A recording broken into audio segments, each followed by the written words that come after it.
I'm feeling good today. Brian, how you feeling? Tap in, Brian. Let them know that you are alive. Feeling fantastic today. What'd you do this morning, Brian? Take us through your morning, but don't. If it was just took your kids to school or something like that, Just boring. lie. Yeah, make something more interesting up. I counted how many people were running red lights this morning. 7. Counted 7. Wow. They're now optional. You can add 8 for me because I will run. If it's yellow to red, I'm going every time. The Slightly streets are pink. lawless streets out here. Every in single Denver. time. Yeah. Even if there's snow, even on the sidewalk, like it snowed last week, right? It's been days of sun. Roads are dry, but there's still some snow on the sidewalk, so I think that gives you the free pass. Oh, there's snow on the ground, bro. I'll be slipping sometimes. Yeah. So, yellow and red lights, non-existent. Welcome to Tea Time, a show that spotlights the growing and changing world of vintage, and not only the clothes themselves, but the stories and people behind them. Covering everything from reselling to sustainability, this is the ThriftCon podcast. Okay, wow, what an opener. Okay, ThriftCon podcast, Tea Time, we're back, and it was a lot longer than a week since our last podcast. Yeah. A couple weeks. And what we're trying to do it better, we need to get interviews. So if people don't give us the time a day, then we just chill. But we have a good one today. We have something lined up. But before that, yesterday, we put out the booths for ThriftCon Atlanta, and it snapped. Well, yeah, and one thing that I was happy about was that we didn't oversell and actually ruin people's dreams. But we sold the exact number. We had this program written. We still definitely ruined some dreams. Yeah, we ruined some dreams. We did it. I don't know. We did it. See, it's just there's more people that the demand is bigger than the supply at the moment. There's a lot of people that want booths, and we only want to sell a certain amount of booths because we want to make sure that it's not oversaturated at the event. It's not overwhelming for the customers, and also everybody needs to make their bread. Yeah. I mean, those are all the exact reasons. Like, you can't, unless there's 50,000 people showing up, we can't have 500 booths. Right. You know, we have to have the right ratio of shoppers to sellers. Trying to grow at the right rate on both sides of the fence, right? Yeah. So, I mean, sorry if you didn't get one, but it's hard, man. But so, It's yeah, not what easy. Ken referred to, what was really cool about this drop specifically, we had our form for the first time. We had our vendor application form coded, so it was like a real inventory. So, when certain tiers sold out, even if someone was kind of, in the middle of checking out just on like on sneakers or whatever, if the inventory was gone, you didn't get to go through, right? So it cut people off right at the right time. In LA, we oversold a little bit and had to hit a few individuals up like, yo, we actually don't have a booth for you. Not ideal, super messy, and not a fun conversation to have with someone. More than a few, like 20. Yeah, so that we're trying to avoid that this time, and we did, and it went super smooth, and it sold out in less than 15 minutes, which is wild. And that being said, we still did do like 125 booths. So between that and between the Patreon, which is super dope, for anyone that got on the Patreon, we have about 70 people on there. 65 of those people got booths a day before and had no problem. They had a full day to like take their time with the application and all that. It didn't have to be this stressful, like get it done within 10 minutes, like it's a Supreme drop. So, the Patreon, think about that in the future too, because that shit was super smooth for all the people who did that. Yeah, it was very egalitarian. Brian didn't even get a booth, and he works for ThriftCon. So. Right. There's definitely a few people out there, that are DMing us, that are commenting like, oh, I was an OG vendor. I did this last year. And honestly, I feel for you guys.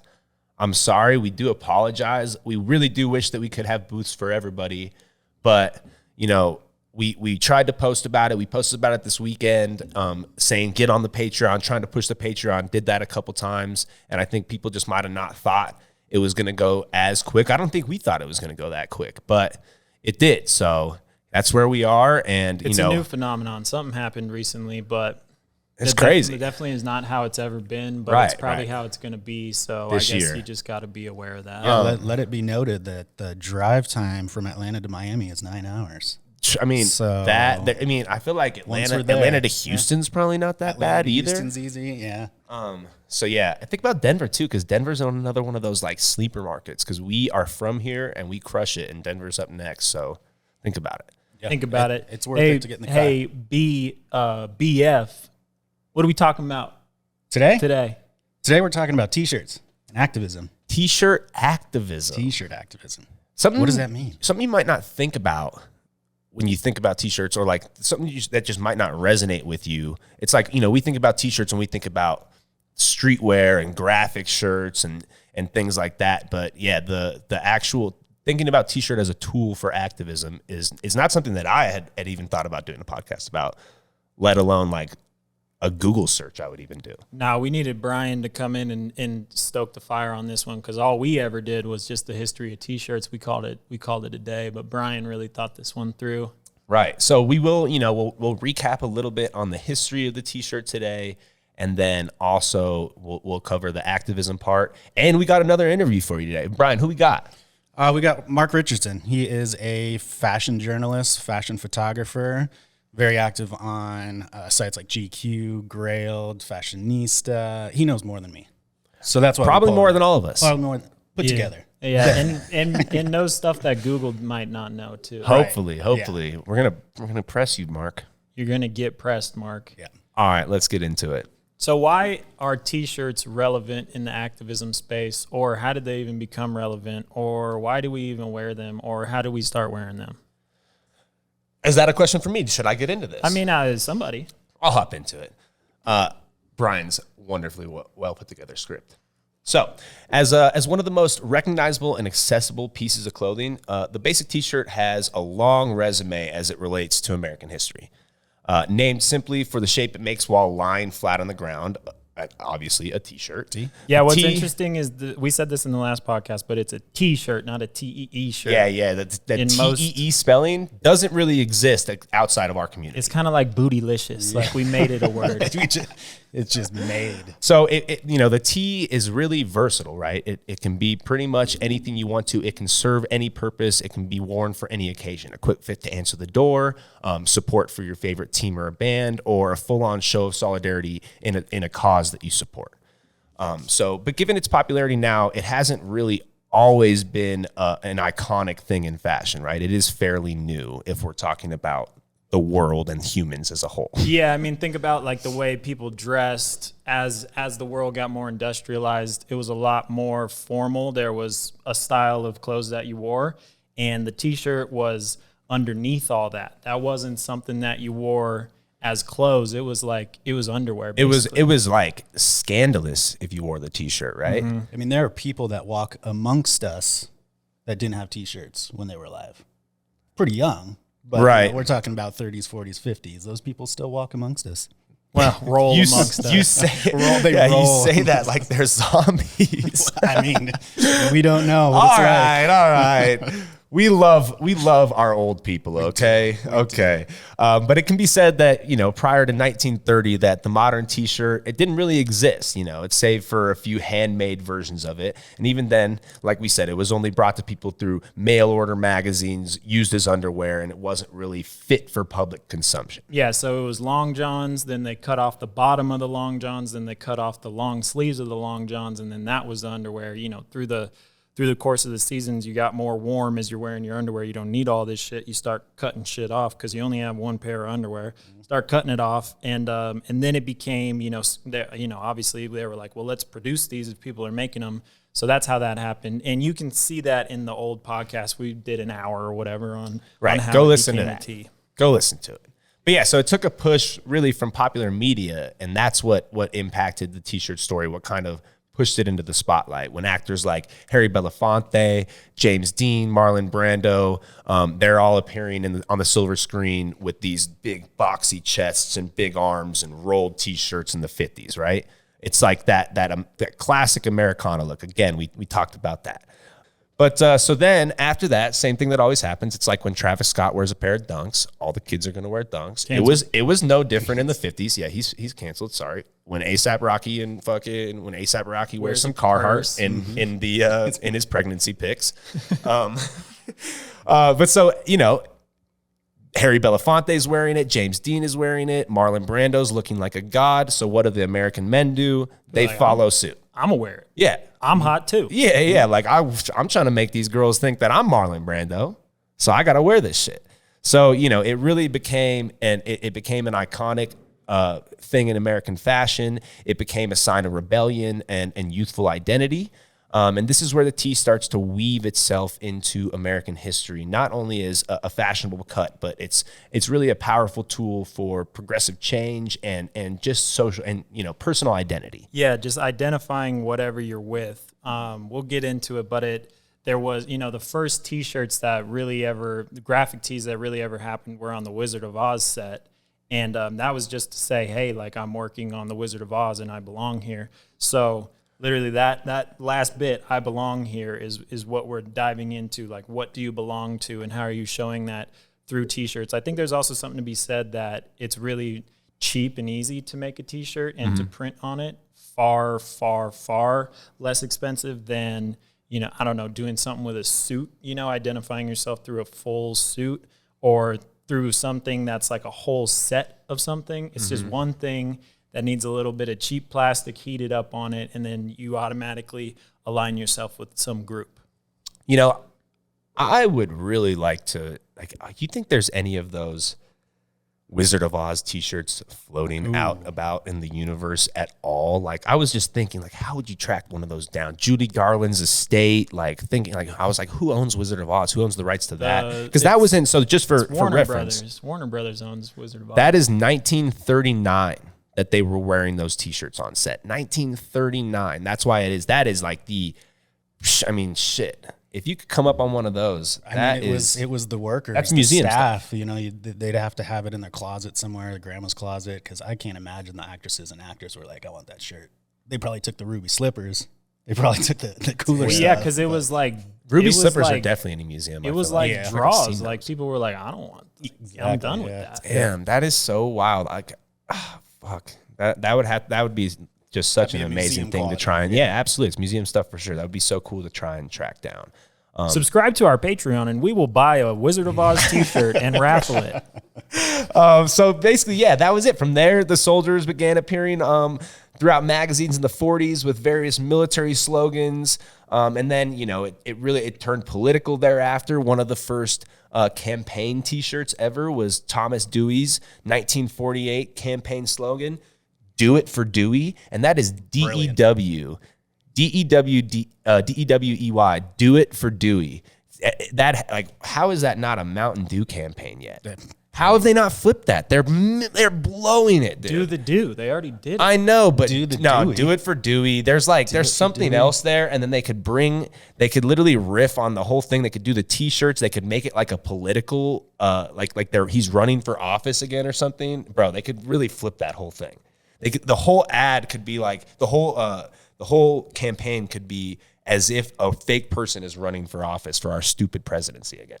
Yeah, I don't know. They would kill it. You might be insulting some random ad agency somewhere, and they were like, "We did that. We already did that. That's what we were doing." Your simple little brain didn't understand it. Oh, or I was like, friggin' 4.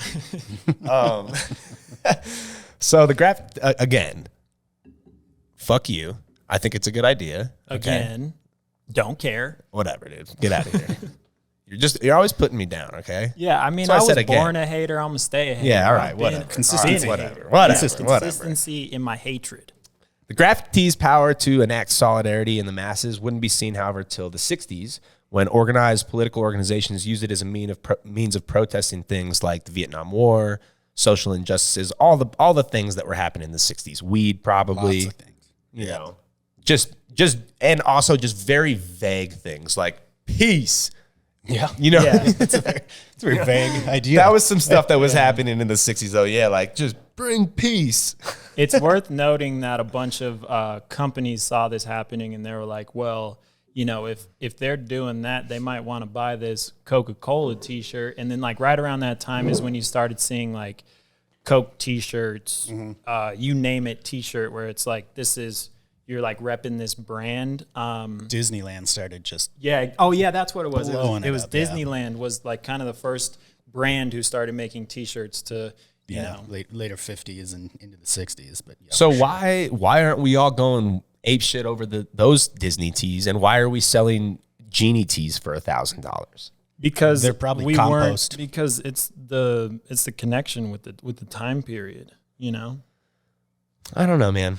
I agree wanna, with let's, you that it let's, should be more like yeah, I'm always on the true vintage. Let's flip the market. Yeah, I'm always on the true vintage side of things. Like, okay, like I get all the stuff from the '90s we grew up with, and the you know, the 2000 stuff coming up right now. But like, if you're really like into this shit, why wouldn't you be like the older the better? To me, I don't know. That's why I didn't. You know, when I give gifts and shit to people, I don't. If it's gonna be a vintage gift, it's gonna be like 60s or 70s, not like 98. Here's a Fruitopia t-shirt. Yeah, there you go, bud. Oh shit. So that story tradition, the means of using t-shirts as a way of protesting things, that story tradition has been carried on throughout decades. Images like the now famous Black Panther fist, portraits of leaders, crossed out swastikas, as you can see behind us, vulgar messages to authorities. People like Vivienne Westwood come to mind a lot when I think about people using clothing as activism. Even more recently, not last year, I guess 2 years ago now, when everything was going on after George Floyd and all of the social injustice, how much did we see around that time? Every brand was, and it was great to see, right? Every brand was using their platform to make a t-shirt and then giving that money away, right? Really and saw that it was monetized to a point where it was absolutely one of the most powerful things that came out of people sitting at home during the pandemic, right? Yeah, hundreds of thousands, millions of dollars raised for the right reasons. Yeah, no, I mean, it was like, that was crazy to see. That was like the culmination of all of these years, right? Of that. Yeah. That's around what we have, right? And so right now, to talk about the t-shirt and its role in cultural discourse, and who knows, maybe some other shit, we have fashion journalist Mark Richardson on standby with us. He's a writer, like we said, / photographer, GQ, Grailed, Mr. Porter, fashionista. Man does it all, apparently. But yeah, I'm excited to meet him. I'm excited to talk to him, pick his brain, and we can get going with him. But before that, we do, I guess, some final context on the timeline of graphic tees. Yeah, we can get into that. Just some dates here. Ken, take us through, Ken and Brian. So in the 50s, we start with the mass producing of graphic tees. Ed Roth was a really prominent airbrusher. And then 1959, plastisol ink is invented. Plastisol in general, which is is also the stuff that PVC pipes are made of. It's a heat reactive plastic, but you can dye it. It starts as a liquid, ends as something solid once you heat it up. So, people thought, how can I make money off of this? I'm going to take that liquid plastic, put it on a t-shirt. That's kind of the introduction of graphic tees, is right at the end of the 50s into the 60s. Brian. We still use plastisol ink for screen printing, by the way. We do. Still used. One thing that I learned through my research travels, screen printing has been around for thousands of years. It was like 200, the year 200 something. Yeah. In over Japan in and China. Yeah. They were printing on textiles over there, right? Wild. Super crazy. But yeah, once the 1960s rolled around, of course you had little sects in colleges that would protest Vietnam War, peace, stuff like that. Warren Dayton's psychedelia. There was a lot of sex in colleges around then. A lot of sects in college. But yeah, Warren Dayton's psychedelia artwork was being put up on T-shirts. Funny story about him is he sold a few back in the day, and then the company dropped out because they didn't see a future with art on T-shirts. Big mistake. Yikes. But that, of course, led to concert and tour merchandise. Winterland Production started in 1968. That was out in San Francisco, and they just saw a market for it. Grateful Dead stuff started coming out, Rolling Stones. I think that's earlier than I thought Winterland was around. Yeah. I mean, Winterland was a music venue, so it was just an easy name to attach to. Didn't it come out of all those acid rave jam band things? Yeah. Is that what? Yeah, I remember that. People are just crashing on the floor the night before a show, and thus American history is born. And then the 70s, kind of, the first woke revolution the United States of America, maybe. Yeah, I'd say so. One of the first. Documented, End of 60s. sure, Yeah. End of the 60s into the End of the 70s, I'd say. Cameras are being more prevalent. There's videographers. I mean, stuff's just being pushed out to the masses more than it was in the 30s and 40s. Specific things from the 70s, Ken. We're seeing the future is female, Black Panther T-shirts. This is all kind of like like we said is like, so there's brands that can make T-shirts. But all you're trying to do really, and what we're trying to say people are doing while doing this podcast is that like you're taking whatever is on this super cheap piece of fabric that you can wear and is super, flexible in a wardrobe and attach yourself to some sort of community or identity with that. So the activism part is a clear avenue to take out of that, because like, what are you really saying when you're wearing a brand T-shirt if you want to say something? And people want to say stuff. So what they're gonna, it's pretty obvious transition. And I think we should really double down on how cheap it is. Plastic is super cheap, especially back then when, oil was endless. It's super cheap. The teas are super cheap. It's still like, if you think of starting a brand, if you think of starting or getting any swag or any like bullshit merch for anything, the first thing that comes to mind is T-shirts, because we've made these economies of scale that just make T-shirts so fucking cheap to make. That, and it's so, it's so noticed. It's like the first thing, like when you're walking around, like if like just the shirt that a person is, right it's on your one of chest, the first things, like here in 1973, New York Times dubbed the T-shirt the medium for the message. And that's so true, because it's like, it's just such an easy way to scream whatever the fuck you want right at the like everyone you're walking by or seeing that day. You know what I mean? It's really is just, it's so in your face. Crazy accessible too, because it's so cheap. Like you don't need a big budget to make a T-shirt. Like disposable anybody too. can make a fucking T-shirt. And that's, late 70s here. We see Malcolm McLaren and Vivian Westwood making the things we referenced earlier, starting to make those punk rock T-shirts. And that's exactly it. They were printing on found T-shirts, old dirty stuff. And it was like, and that was part of it, right? That was, that was part of the punk aspect of it, how DIY it was, how DIY it could be, and then how strong the messaging could be. And Sears and Roebuck were not making the messages that punk rock kids were wanting to espouse, right? They were not making Nazi punks fuck off and putting it right next to the women's wear. What a good word. I've never said that in my life. Use it 3 times today. What's the definition? Challenge. Hold up. What's the definition real quick? Shut up. Use it Shut right? up. I don't know. Let's see. All right. What do you think the definition is, Brian? Use properly. Espouse. Use properly. I think the definition is a Mexican husband. Espouse. We're both right. I guess it makes sense. Adopt or support a cause, belief, or way of life, and also marry. So like when you're marrying someone, like that's your life. So you're espousing your beliefs. Very good, Brian. Very wow. good, Brian. Pass Very the good. test. Chop. But you didn't say the definition when I asked you to. You froze up. Yeah, but he used it so well. He didn't need to. If how he many uses it in definitions do we context know? right, he's Yeah. good. Yeah, right? Do we know definitions, or do we just Know how to repeat use what the we words. hear? Yeah. I hear excuses. Yeah. Excuses. Okay, so in the 80s, then we see slogan tees from Catherine Hamnet. Who the fuck? Yeah, who the fuck? She. Let me tell you.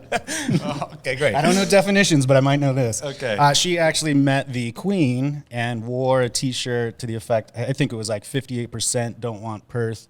Not exactly sure historically what that meant, but she got herself up in front of literally the leader Wow, of the those country. are some loud ass. So she's loud like T-shirts. So she's kind of the mother of this kind of movement. If you, the viewers, also don't know who Catherine Hamnet is, she creates what look like to be very iconic T-shirts with messages on them, black and white.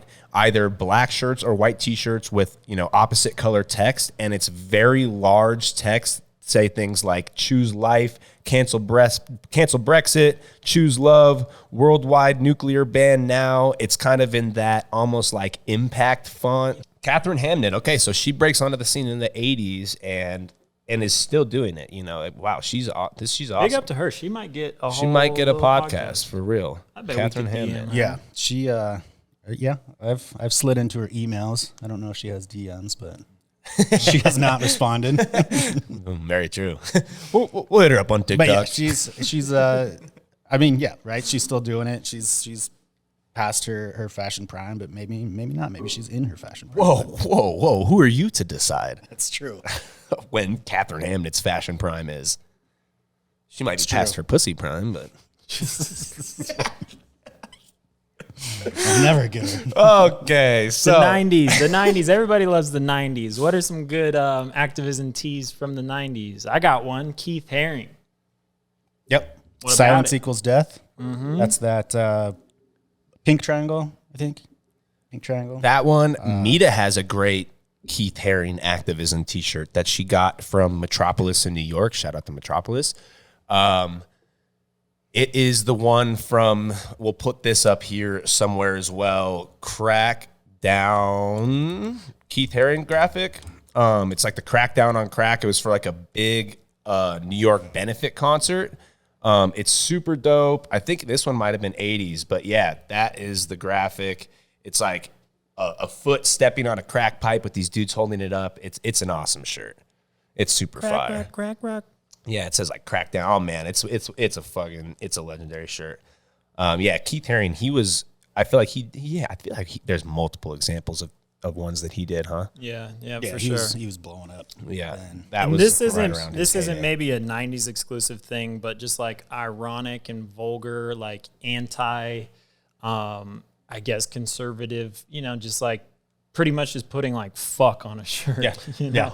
Well, yeah, and then you started to get the Marilyn real Manson funny shit. iconography too. Oh, it's like, it's you talk to some of the other younger kids and they look back at it with a 2022 lens, and it's like this person was this because it's on a T-shirt. It's like no, it was meant to challenge the mall walkers when you're just hanging out at Sbarro or something. It was like if you're gonna have fuck on your T-shirt, it was pretty brave to walk around some parts of America. It was just not the ideal thing to be doing at the time. You were coming out of like a conservative 80s US and Marilyn Manson was one that I can think of. Like his T-shirts were wild back then. They were wild. We sold a wild one school. recently. Yeah. That said some insane shit about God. It was like God is a dog or something. No. What was it? I don't even know. But yeah, You can't wear it to school. It's funny now too. It's funny you say that because what it made me think about is just the difference in how we look at those people that wear those shirts now as opposed to then. They were such like outcasts and like fringe people, and they wanted to be looked at. It was almost like that's why they're wearing it, right? But I feel like it's so much. I don't know. It's less fringe, so much less fringe now for sure. Like. Absolutely. And like a lot of these kids, it's like, oh, dude, you're not the guy to wear less that. Fringe, you're not the guy to wear that. More less cringe. more cringe. For sure. For And you sure. think at the time too, It's so this funny is the this kids that is think when they should be getting away with that now. This is when gangster rap actually literally sat in front of Congress saying we deserve to say whatever we want to say in our music. So they fought this battle to be able to be vulgar, to have these lyrics in music, and then it just kind of proliferated into the suburbs, and of course it got mainstream and it was just an interesting time in art, and having that stuff on T-shirts was just a validation of creative expression, I suppose. This is the Marilyn Manson T-shirt we Beware had. of It says God. "Beware of God." Yeah, like I know it gigantic was like on dog it. something. Yeah. Well, that's just about all we dug up about T-shirt activism, and I think it's a very good base. But the point of this is to go beyond that. So up next, we have our interview with Mark Richardson, and that should be exciting. I hope he has some words to say that we didn't just say. Let's bring him on. Should be something good. Come on down, Mark. Hello. Hey guys, how's it going? Pretty good. How you doing? Man. I'm good. I'm good. Amazing. Thank you for being on with us. Oh, it's a pleasure. This is all three of us down there. That's Brian. I'm Brian. Hey, How you doing, Mark? I'm good. How are you? Good. Yeah, dude. Thank you so much for being on. Honestly, if we can get right into it if you feel like you're ready. Sure. It's also blowing my mind. You look very much like a friend of ours named Foda who works for this brand called Kid Super. It's blowing my mind. I feel like I'm on a call with a very good old friend. I'm going to take that as a compliment. I'm You assuming have to say he's a great looking chap. He's a drop dead stunner. So, first things first, if you will, just maybe intro yourself, name, what you do, what you like to do, what you don't like to do, whatever you want to tell them. Of course. So my name is Mark Richardson. I am a fashion writer and photographer. So for me, they both kind of go hand in hand. Started getting into this when I was in university still. I was like on exchange in Paris and my parents bought me a camera, started snapping pictures of people on the street, and, one thing led to another. And before I knew it, I, said no to law school and started writing about clothes for a living, which Big is decision. one way to get into it. Yeah, exactly. Yeah. Zero regrets though. Zero regrets. Good. Yeah, and this was, I just got back from Europe, from Fashion Weeks, which is one of those things that I love doing, love going there. And yeah, like I love being there and seeing what people are wearing, because I feel like, everybody always says afterwards, like, oh, I love this brand's show, or I love this brand. But you can kind of tell based on the energy of people walking into a show, walking out of a show, what people are saying, who actually has the juice at any given time. Which is something that I find you can't replicate unless you're on the ground and you're seeing what people are wearing. So I love that. Mm-hmm. And I'm happy to be back doing that. Yeah. Did you feel like it's back to somewhat normal, I guess, whatever normal is now, but was it the same kind of vibe as it was before all the madness kind of hit?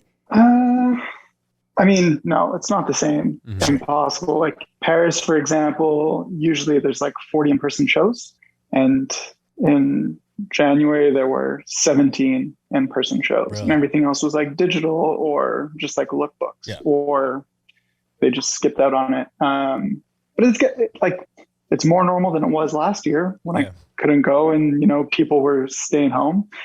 I do think though that it is forcing brands and people to reconsider where they're spending their money. Like putting on a show is not cheap. Sure. And if you're Louis Vuitton, you can get away with spending, $100,000 or whatever it is to put on a show. But if you're a small independent brand, how many of those can you afford to put on before you pop off, right? Whereas a video that, you're broadcasting online, that everybody makes time for it in their schedule. And I think there was Bruce Pask, who is the menswear director for Bergdorf Goodman. I think Bergdorf Goodman was saying that, the good thing about these like physical digital work from home fashion weeks is that you never have to worry about making time in your schedule for that small brand, right? It used to be that people would be like, oh, I have, LV and Dior and, Comme des Garçons. How am I going to have time to make it to the small brand across Paris? But now, like, you can see everybody. And I think that benefits the like small independent brands, which is really cool. Yeah, absolutely. Will you just take us through a little bit of the thought process of what was the maybe deciding factor? What was the job that you got that you were like, I can do this, or the article like that made that decision for you to take the left from law school and pursue this? Like, what was, were you already from the jump? Like, did you catch like a big break? What was that moment for you? I think there was a big break, but it kind of goes hand in hand. Like, so the way school works here in Quebec is like, you have this, it's like called Cégep. It's kind of like a 2-year mini college between high school and university. Mm-hmm. So I had 2 years of that, then a 3-year undergrad. And I would spend a lot of time in my classes, you know, scrolling. There was like peak Tumblr era. So like scrolling through Tumblr, looking at the blogs, stuff like that. Like I liked absorbing that. And I was lucky in school. I have a good memory. And so, you know, didn't have to spend as much time focusing on taking notes and studying and stuff like that. And spend a lot of time kind of like studying clothes and fashion and menswear. And then, so I kind of knew I was interested in that. And then when I was in Paris, my big break would have been after posting some stuff on Tumblr. An editor from Complex reached out and was like, hey, I still remember this. I was at supper with my roommate at the time. And I just get this like DM on Twitter. And he's like, hey, are you still in Paris? I'm like, yeah. He's like, cool. You know, Drake is launching this collaboration with like Roots at Colette. Would you shoot street style for us there? And like, and we have budget for it too. Like, I would have said yes even if he had said like, do you want to do it for free? Because I was like, yo, that's sick. Crazy. That's so cool. Yeah. And that kind of led to, you know, after that, I was kind of like, you know, if somebody's willing to pay me to do this, surely there are other people willing to pay me. And then, you know, I went from there and I pitched High Snobody to do street style for them. And I was in Europe for 6 months, so no travel costs to getting there. Like I had an apartment, came back to Montreal. And then that summer I went back, shot some more stuff, came back. And then I had my last year of university to get through, where I was kind of, you know, thinking about doing this, doing my classes, applying to law school, found a job at a store here, like a streetwear store. Did that for a while I was still, you know, taking pictures. And then a couple of years ago, it's got to be 5 years ago now, going on 5 years at least, left that and just decided to focus on writing when I wasn't taking pictures. Amazing. Congratulations on all that, by the way. Yeah, that's fire. I mean, I think being able to, you know, recognize like, all right, I'm in, because once you get that, once they invite you into the club a little bit, you know, you got that first thing, and like for that to kind of be your first step in, like come shoot this street style for this Drake collab happening at Colette, like that's fucking wild. So like that is just the instant, like, yeah, you could shop that to any of those other publications, and being able to recognize that, that's amazing, man. I love that. So we can get right into it now too. As someone who lives and breathes fashion, as you obviously do from hearing those answers and kind of what your last 5 to 7, 8 years have looked like, what would you say your relationship with the t-shirt is? I mean, for me, like the purely utilitarian thing is like, I wear a t-shirt every day. Like if I'm wearing, no matter what I'm wearing, I'm going to wear a t-shirt underneath. So for me, it's kind of like, it has gone from being I've gone from being a graphic tee guy when I was in university and when I was, you know, working in the streetwear shop, to being a like simple, plain white tee, black tee, gray tee, either in the summer worn alone or underneath something. And to me, I think it's kind of like, it's the simplest garment that you can really make. It's where a lot of brands get their start, right? A lot of designers and stuff, it's making t-shirts. So I think that that goes to show its importance, because it's something that, you know, that everybody buys, right? Not everybody is going to buy a polo. Not everybody's going to buy a hoodie. Not everybody's going to buy it like a zip up. Everybody's going to buy t-shirts. So for brands, it's kind of like that first entry point. But for people as well, it kind of reflects, to me at least, where they're at with their style and what their style is, right? Are you going for, you know, heavyweight plain tees that you're kind of wearing as like, I'm thinking like Fear of God style, you know, where that's kind of part of the look and it's more the fit? Are you going for something that's like lightweight but feels good and is comfortable, which is like Hanes or the Supreme Hanes that you're wearing as like underneath as a base layer? Are you going for graphic tees? If you're going for graphic tees, you know, are you going for something in your face, something funny, something that's just like artistic? And so I think that it reveals a lot about somebody's style and where they're at in their evolution. But yeah, I mean, like, who doesn't wear t-shirts? Which then, if we're talking about activism in t-shirts, which we're kind of trying to focus on, if you are putting on something that has a message on it, you're certainly trying to elicit some sort of a reaction from the people who view it. Yeah, 100. I mean, I think that's, a graphic tee is a very personal form of self-expression, right? It's a way of walking around like that sign guy, but you're wearing it all the time and it's always visible. And you're telling people what you think, what you believe, whether it's who you voted for, whether it's a social justice cause, whether it's a sports team, whatever it is, it's a constant reminder of something that you inwardly believe or are willing to co-sign, right? Even if it's a brand logo. So what do you think are some of the most important co-signs or important t-shirts and slogans that you've seen that you have in recent memory over history? It can be recent, it can be in the 60s. Do you have any specific ones that come to mind? I mean, there's one that to me really, really marked me. And that was the Pierre Moss t-shirt from, I want to say it was like end of 2014, early 2015. They Have Names, it was called. And so it was names of all of not all, but a lot of the Black people who had been killed by cops over the last few years. And I remember seeing that at New York Fashion Week, actually.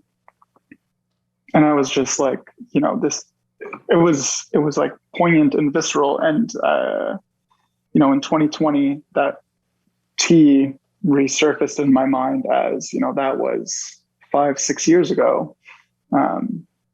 In a sense, it was ahead of its time in terms of this like movement and yeah, that's one that stuck with me, and was actually kind of like the jumping off point for that article that we were talking about in advance of the podcast. But I think that if you look back on like the history of the t-shirt, I think that, there's that first political t-shirt, Do It with Dewey, from the presidential campaign in the 40s, which, like the slogan is like super cheesy, but it's the first instance of them, of somebody using a t-shirt as political messaging, which whether or not it's something that you agree with or something that worked because he lost the election, like it is an important moment in the evolution of the t-shirt and its acceptance in a sense by the mainstream as more than just like a garment. Then I think that there's, some less political but very important t-shirts recently that have helped like propel the t-shirt to new heights. And I think, you look at the Supreme box logo t-shirt, like it, just because it has changed the course of streetwear and by extension, the t-shirt itself, that you can't look at how popular or important or influential the graphic tee is today without pointing to that. Same goes for like all the fucked t-shirts from the 1990s and 2000s, like the Jaws tee, the classic like Ford logo flip, fuck the logo tee. There's one that I love from, I think originally from the 2000s that was reissued in the 2010s, which is just like a flip on the Coke logo, but it says cocaine. Like there's nothing really political about it, but it's just it's the type of thing that, people notice and take note of. And it goes to show just how like people will strike up a conversation over a t-shirt if they find whatever you're wearing like clever or funny or inappropriate. Yeah, it makes you feel something one way or another. There's a feeling. Exactly. And I remember that t-shirt quite well. I think they were selling them at Spencer's, just kind of this goofy shop in the mall here. And you would see stuff like that as a kid, me coming up through the 90s. I didn't do cocaine in high school, but I saw the shirt and I bought the shirt, right? Because it was like, I'm going to piss off every adult that comes within 5 feet of me. So you wear it around, you try to wear it at school. That doesn't work. It was just like, it wasn't about the messaging itself. It was the reaction you were going to elicit from people around you. Yeah, 100%. I remember buying a T-shirt that had like these two cartoon character things on them. They both had like bloodshot red eyes. It was like a bowling pin and like I think like a bowling ball, but they were both like stoned, and that was like my favorite fucking T-shirt. I wore it to death, and like, oh yeah, I smoke weed. Yeah, duh. Like, check out my shirt. Check out my shirt. Yeah, that's who I am. I remember I had this T-shirt that I would wear in like that 2-year college thing. It was like these two cartoonish middle fingers, and I just said "fuck failure." Yeah. And like I remember going to pick up an exam once, and my teacher was like, "Have you ever failed? Like, why are you wearing it? Like, what are you wearing this for?" She like challenged me, and she's like, "No, like you're not. Like, if this is your attitude, like I'm gonna push you harder. You're gonna like write another essay or whatever." It was a formative experience because it ended up pushing me towards writing. Actually, funnily enough. Yeah. But I remember that, and it was kind of like I was wearing it and I was like, oh, for sure, this is pissing people off. But it's, as you go through the phases of your life, you go through your rebellious phase where you're trying to piss off authority figures, or later in life when you're trying to express your own political beliefs. And it's like you say, it makes everybody feel one way or another. You're confronted with this message that's in your face. It's a little bit obnoxious when you think about it, that you're like telling everybody you come across what you believe or what you're trying to say without having to open your mouth. And there's a big difference between one just teenager full of piss and vinegar running around with a cocaine shirt on and 100,000 people running around with the shirt that says "I can't breathe" on. There's different levels of the T-shirt activism that there is a certain power behind messaging for sure. 100%. And I think that, going back to that, like those important T-shirts, there's another one that I remember coming across. It was and they still release it to this day, the Margiela AIDS fundraising T-shirt, which they first put out in 1994. And it has been re-released every year since. And to me, that it goes to show the power of the T-shirt as a fundraising vehicle. Because you're getting something for your money, but also it might be a way that you can, circumvent some uncomfortable conversations to have with, whether it's your parents or your wife or your husband or whatever. Oh, I bought a T-shirt. They don't necessarily know where that money's going. And unfortunately, there are people that have to contend with that. And I think that just the fact that it's been put out for 25 years is a testament to how successful it is and how good it is at, spreading that message. Yeah, that's a really good example.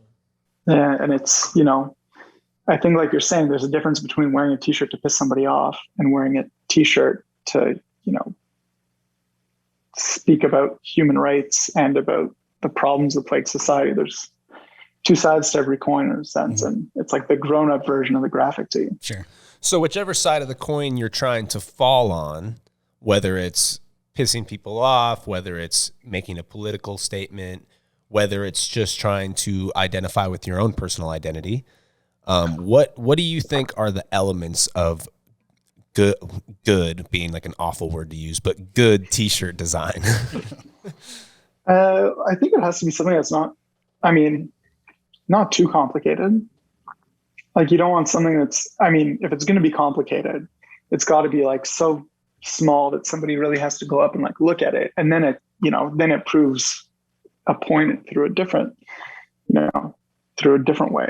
But I think there has to be something that's not overly complicated. And there's a British artist, graphic tee designer, activist, Catherine Hamnet, whose, T-shirt designs are literally just fucking bold black letters or white letters on white tees or black tees. Yeah, we spoke about her in the intro. Yeah, they're okay. They look like newspaper headlines.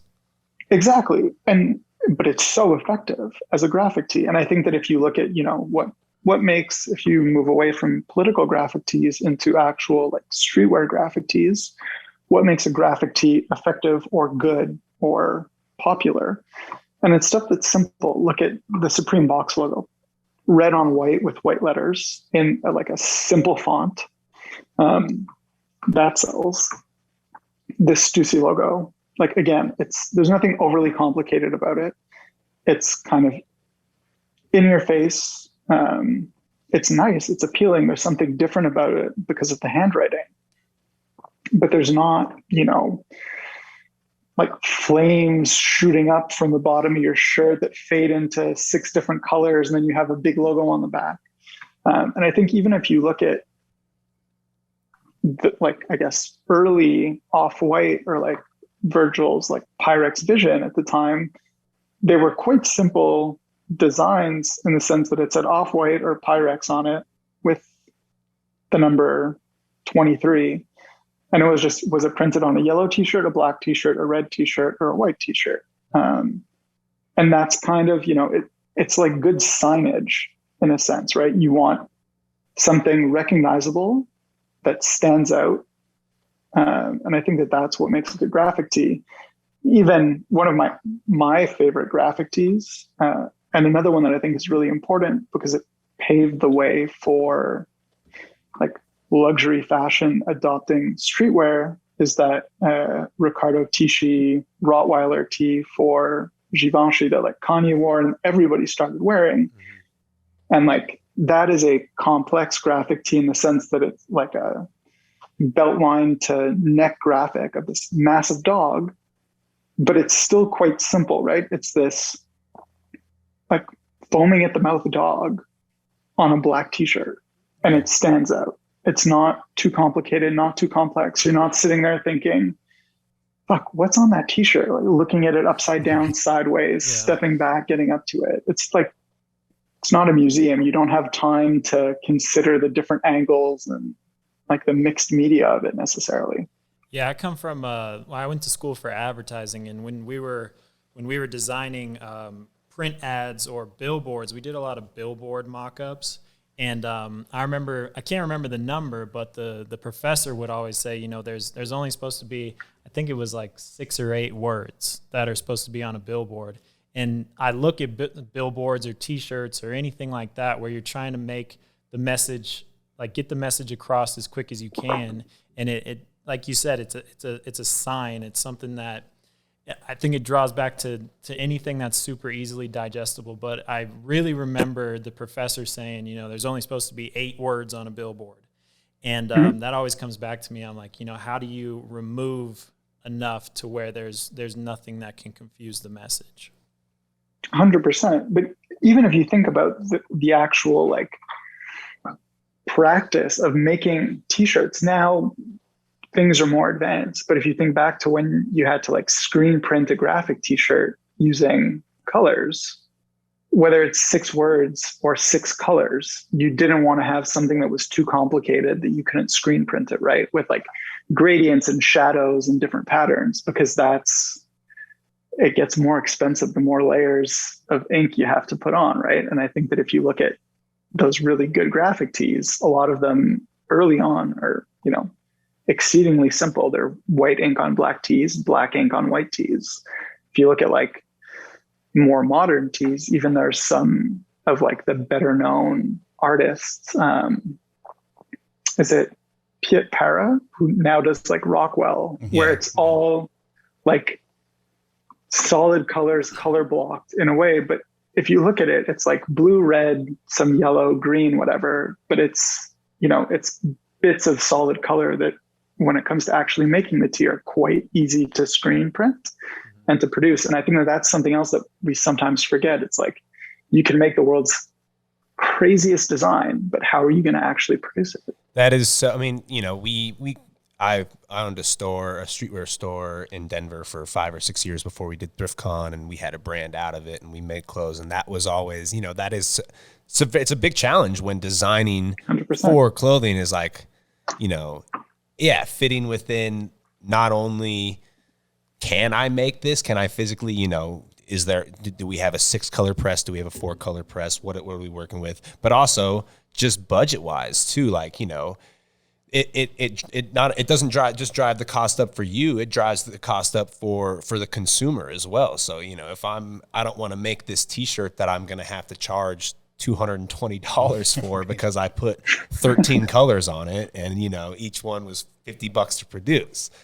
So it definitely does pose a challenge. And I think And I think if you're able to get your message across more minimally, I don't know. I'm with you. I think the minimalism thing is, I love that. And I think like getting your message across in a more toned down way is more effective. But then I go talk to people like Colin from Kid Super, and he's just like, minimalism is laziness. And I mean, no, but like, I understand that. Yeah. And it's not necessarily like, personally for me, I appreciate that kind of like design where there is an element that is, you know, a little more like a work of art in a sense than just something that's utilitarian. But I think that if we're talking about like a good graphic tee in the sense of it communicates the message easily, readily, and quickly, you can't go wrong with, like you were saying, 4 words, black on white, white on black, red on black. Like, you can't beat that. It's impossible to beat. I'm with you, man. I fight him on that shit all day. All day. But at the same time, I love personally, just I don't wear them, but from an aesthetic point, like, you know, those t-shirts where it's like, they have like the parody ones now where it's like some designer basketball player with like 4 different versions, like pictures of them. They're doing like it's like the old school rap tees. We have one of our friends, Backstock Co. He's crushing that whole world and lane. He's one of the Warren Lotus type graphics. And yes, exactly. So he's in that lane as well. And there is a market for it for sure. I can't wear them either though. I'm like, I can't. Yeah. I can't do it. I can't do it. But if you like that shit, if that's your steez and you like what he's putting on, I mean, people they're fucking with it for sure. Exactly. Like I can appreciate it when I see the tee. I'm like, you know what? Like, there's a look there. There's an aesthetic to it, and I like it. But is it? You know, it is hard to wear. And sometimes you look at it and you're like, wait, like, there's 6 pictures on here that have morphed into one picture of like Cameron. Like, what am I even looking at? But then you realize it and it's like, okay, this is sick. Yeah, yeah. I mean, and the t-shirts that were the most popular or the most effective throughout time are the most basic ones. One peace symbol says a whole lot about somebody. Choose life, that's just 2 words, you know, just a fist on a t-shirt. You know, it's just real basic blocked imagery that really sticks out and really makes the most noise, I suppose. Yeah, I think it's like bold text, right? It's like the graphic tee equivalent or the t-shirt equivalent of bold text.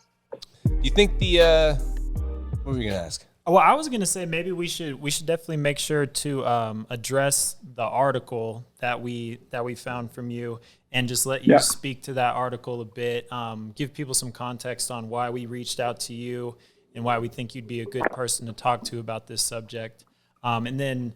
Once you kind of explain what your intention was with the article, what the thesis was of the article, we'll kind of talk about the last sentence or the last kind of statement that you made in the article and get your thoughts on that. Yeah. I mean, well, why did you guys think I was the right person to speak on this?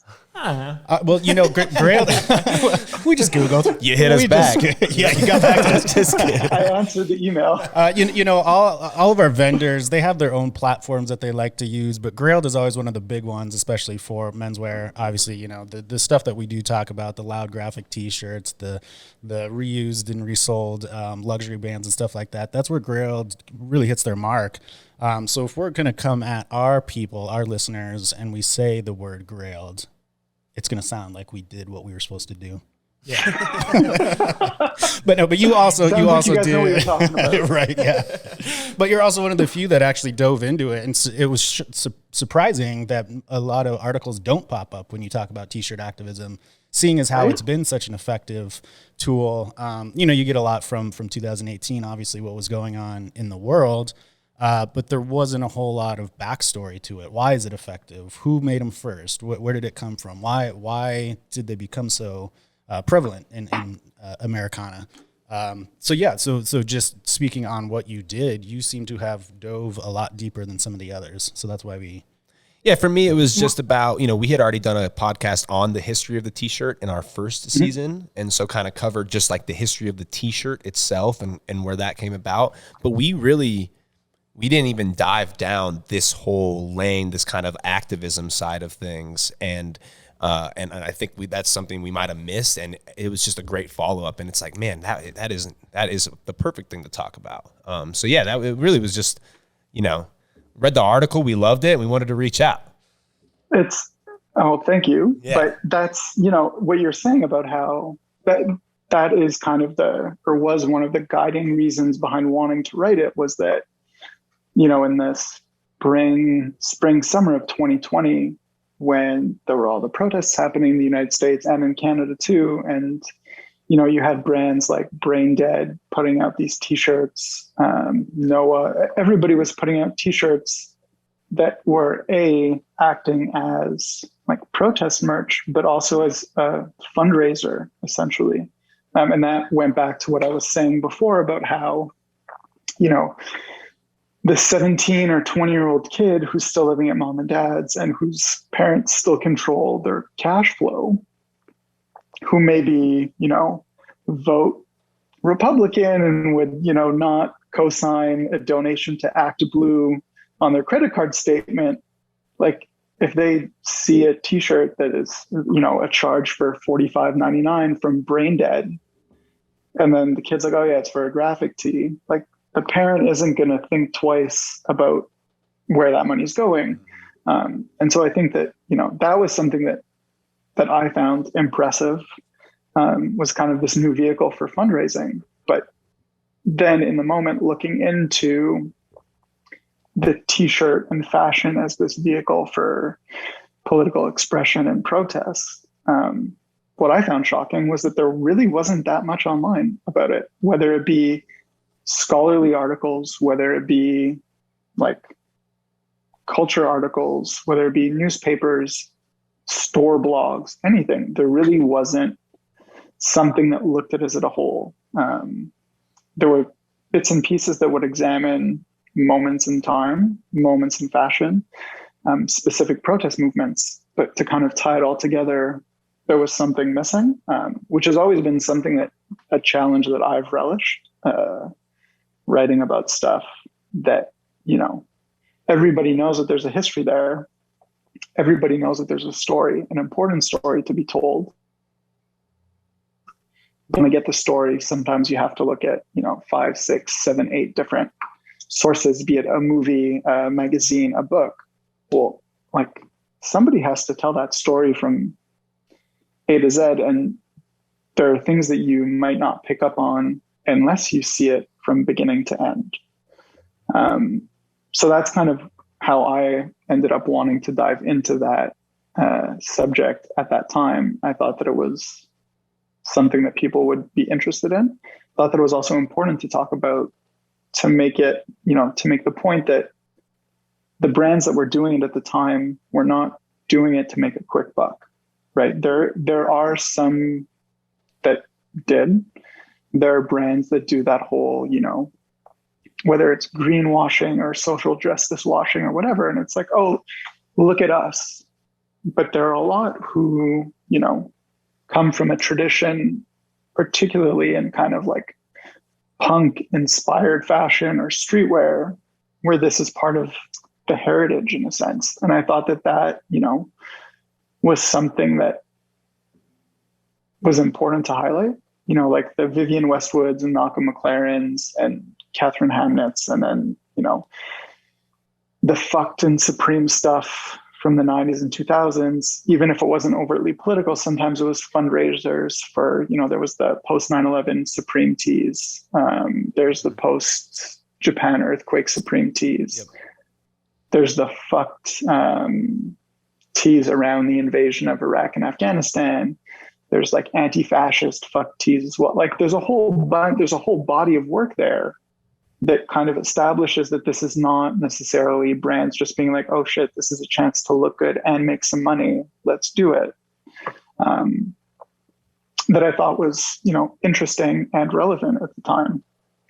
Yeah, it really exploded at that time. We saw the culmination of all of those years of the Vivienne Westwoods and the Catherine Hamnets and like all of these people that, paved the way in more ways than one for the James Jebbias of the world and the people like that and these new designers that, that moment, it was like it had been just waiting for the catalyst, and then all these brands like knew exactly what to do. You know what I mean? They just like the blueprint was already there. They knew exactly what to do and how to use their platform because so many before them had already done it.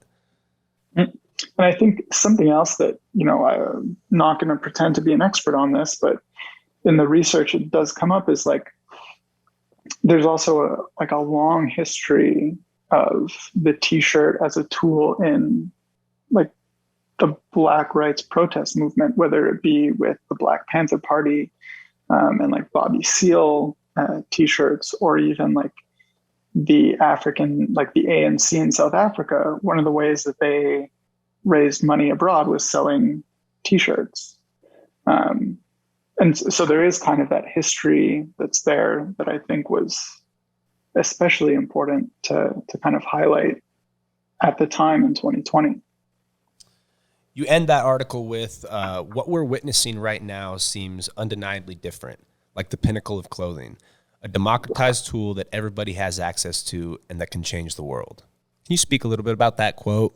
Just kind of just dive a little bit deeper into that. Well, I think it goes back to what, in a sense, we were talking about before, which is like the t-shirt being like the easiest garment that you can produce, right? If anybody wants to make a t-shirt, whether it's 1 or 100, you can do it. You can find somebody that'll print them online. You can print them yourself. And I think that we're at a point right now with fashion, but with like supply chain as a whole, where anybody can make anything. So if you have a message that you want to get out there, even if you don't know how to use Photoshop, you put what you want it to say in a Word document, you find somebody on Fiverr, they make a graphic, you get it printed. But also a lot of people have learned to use Photoshop, have learned to use InDesign. And there are these tools out there that have taught people how to make clothes. How many designers now are self-taught? Right? It used to be that you had to the majority go through. Yeah, you had to go through FIT. You had to go through this, that, whatever. Central St. Martin's. Now, what's design or fashion school? Yes, you have these like traditional schools, but you also have people that are studying design as a philosophy. And to that, like they just kind of think about it in a way that's like, I know what I want to design, but it's a way for them to express, it's a vehicle essentially for them to express a message. And I think that that's something that's changed, is that there are way more people that are involved in the industry now. It's way easier to sell stuff to people. So it allows small independent brands or even individuals to get their product out there. And to me, that's what I mean in kind of that closing paragraph, is that, it used to be that would a brain dead-esque brand have been able to have the impact that they had with those t-shirts, 20 years ago? There's no chance. Before the internet, they would have been in 20 skate stores across the US. Right. Like maybe. Like yeah. What? Like, and it's not to like talk down on Brain Dead or Kyle or anything like that. It's just like there was a reality before the internet, and there is a reality now, post social media, post internet, that is allowed and has given much more power and a huge platform and voice to these brands that often actually have something worthwhile to say. And to me, that's what the big difference is that now you can have a small brand that blows up. You can have a brand that isn't afraid to speak up and say something because they can speak directly to their customers instead of pissing off the shop owner who might disagree with them. And if you're a small brand that's relying on 5 doors to survive, you piss one off and you're going out of business. But now if you're going directly to the customer and you've cut out middlemen because you've learned to do it yourself, you found stuff online that helps you, well, you can afford to kind of like, you don't have to, hide your true feelings or hide your true beliefs anymore. I think there's a really like poetic, beautiful irony to the fact that a lot of times when activist t-shirts are made or something that's making a big statement, the the ability that was afforded to the person trying to make that statement to make it so easily and so democratic and at such a low cost, those systems and institutions and the infrastructure to be able to do that is afforded to them by oftentimes the institutions and stuff that they're trying to speak out against. It's kind of interesting that so many, like through the movement of money and the way that we've built supply chains and the way that we've built up the systems to make things so cheap, on the back of that, we can say something against that, which is kind of interesting to me. Yeah, and I think that you speak about like democratizing it. Yeah. And if you look at like the high-end luxury brands that try to get in on the conversation and like launch these like activist t-shirts and then sell them for $700, and everyone's like, what is wrong with you? Like, this is not the point. You're clearly trying to make money here. Like, this is supposed to be a democratic tool. Like you say, like the t-shirt is supposed to be accessible to everybody. Your Dior t-shirt that says we should all be feminists or we're all feminists on it, that they sold for $700. It's made of the same cotton as, you know, an expensive activist tee that sold for $100. And like I think that what you're saying is spot on, that oftentimes, you know, it's supposed to be a democratic tool, and the people who try to not make it a democratic tool are the ones who end up getting, you know, spoken out on by also enabling the system to exist. It's pretty interesting. There's a lot to unpack. If you really get into it, it's pretty interesting. Yeah, there's a book there for you. I know there is. Right on, man. Well, honestly, I think, you know, I appreciate you. I think that's a great place to kind of maybe end it and stop. That's an awesome. I love where we got to, and thank you for being on with us today. That was an awesome conversation. That was great. Where are you based out of? I'm in Montreal. Actually. Come down to the States for a ThriftCon sometime. I'd be down. Yeah, you should. When's the next one? March 20th in Atlanta. In Atlanta. Yeah, we have like Atlanta, Denver, Miami, New York, LA, Vegas. We got a bunch this year. New York, we get a norther. Yeah, we're getting close. We're getting close. You should do it in Canada. Maybe not Montreal. Maybe Toronto. Toronto, we've talked about. Toronto would definitely be a good one. Dope, yeah, we got to do a little ask my accountant about that. How do we how do we do business in Canada? I don't fucking know. Someone knows. It's not that hard. Really? Okay. All right. Well, that's good. I believe you, Mark. All right. I'll text you about it. We'll figure it out. Yeah. Sounds good. Well, thank you again, man. I appreciate you. I appreciate your time. Is there anything else you'd like to add? Any last remarks? No, I don't think so. Thank you guys, though. That was fun. Yeah, absolutely. You're our second guest ever, so we're definitely we're figuring this out too. So I think it went pretty smooth, all things considered. Do we feel pretty legit? Does it feel good? Does it feel right? I could not tell that I was your second guest ever. Yeah. All right. That's what we like to hear. All right. Sounds good. All right, Mark. Have a good day, man. Thanks. You too, guys. Care, peace. Well, that is Mark Richardson, everyone. He has some great insight. He's he talks well. We think so? Good talks. He's a good talker. He knows more than we do. He's just a smart guy. He has a cool. He's been doing this for a while. Yeah, like I said, he was invited into the club pretty early on in his whole career with this. He got lucky. He hit and he ran with it and he made the most out of it. And so he's just kind of been in that scene in that cool kids club and really a part of that hype world and that fashion world, the luxury world for a long time. It sounds like 5+ years he's been shooting and writing, and not here. He was actually overseas, over in Europe, which is really where a lot of this shit's happening. Like Paris, you know what I mean? It's where Paris and New York is where our style, our street style and everything comes from. So I loved that. That was crazy interesting. I don't think we can end this whole conversation without noting the kind of elephant in the room. And Mark addressed it. Mark, right? Mark addressed it.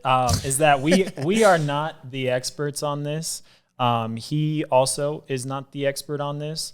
It's one of those topics that maybe there might not be a verified expert on it, but I don't think we can call this quits without saying that this isn't the definitive truth of what all can be considered activism, what all was activism, what were the most important things. This is all from the lens of streetwear, of what we're comfortable with speaking about. So I think that's important to note, that we're not the experts, but we wanted to give it a shot to address it in our little tiny pocket of the world. Yeah, I mean, we've said it before on this podcast. We aren't the experts by any means on any of these topics. We're just trying to pull the info from multiple places on the internet, give it to you all in one spot, right? And grabbing the most info that we can and really paint the picture for you guys and just make it digestible instead of having to sit there on Google for a few hours to learn about the stuff you want to learn about. And in the entire time that we're recording, researching, doing these podcasts, conducting these interviews, we're learning ourselves, because we're, like he said, we aren't the absolute authorities on these. We aren't the experts. We are doing this to also be gaining knowledge, and we're learning as we go. Yeah, it's a discovery process for us as well, and that extends to all facets of our business. We are not the experts in how to sell booths. We are not the experts in how to market an event. We are not the experts into how to make every single person on earth happy. So yeah, I think that always needs to be said. Like, we're just doing our best, and we want to do what we can, but everything deserves its own research and its own lens to be cracked open and do what you want to do with it. Absolutely. A lot of cool perspectives in that one, though. There's a lot there. Like I told him, there's a book to be written somewhere, sometime about it. Well, yeah, and he said he was one of those his big reasons for writing the article or wanting to, when that stuff was going on in 2020, is that there wasn't started looking, and there isn't a ton of things out there. There's not scholarly articles, so a bunch of research that's been done, but this is. It's kind of like it's like an anthropologic thing. It's something that has really been happening for years now within our culture and within certain sects of our population. And Sex. Ryan's got me on it, dude. Esposas. Well, yeah, I think that about does it. Hopefully the camera didn't turn off. I think I plugged it in, so I don't think it did. We'll see. Yeah. I liked it. It was a good one. I don't got much else to say. I think we're done. That was good. All right. Okay. I liked it. Bye-bye. Bye-bye.